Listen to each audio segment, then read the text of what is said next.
Hi everyone. আজকে তো তাড়াতাড়ি সকাল সকাল খাওয়া দাওয়া করে রেডি হয়ে নিচ্ছি। তো কোথায় যাচ্ছি তো তোমরা দেখতেই পাবে আমি কোথায় যাচ্ছি। জানো তো, এত গরম পড়েছে না, কোথাও যেতে গেলে সানস্ক্রিন না মাখলে আর উপায় নেই।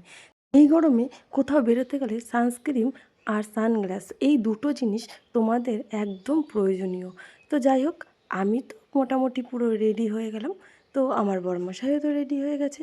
তো বললো তাড়াতাড়ি চলো। তো আমরা কোথায় গেলাম দেখো, আমি কোথায় গিয়েছিলাম, ব্যাংকে একটা কাজ ছিল। তো ব্যাংকের থেকে কাজ মিটিয়ে তাড়াহুড়ো করে বাড়ি আসলাম। কেন? আমাদের না বাজার করতে হবে। তো কেন বাজার করব, কিসের জন্য বাজার করব, আর আমি বাড়ি গিয়ে কি রান্না করছি নেক্সট ভিডিওতে তোমাদের দেখাবো। কিন্তু একটু দেখিয়ে যাই, দেখি তোমরা ধরতে পারো কি না আমি আজকে কি রান্না করলাম। সবাই তো খেয়ে প্রশংসায় পঞ্চমুখ। তো তোমরাই দেখো। আজকের মতো টাটা, দেখা হবে পরবর্তী ভিডিওতে। সবাই খুব ভালো থেকো।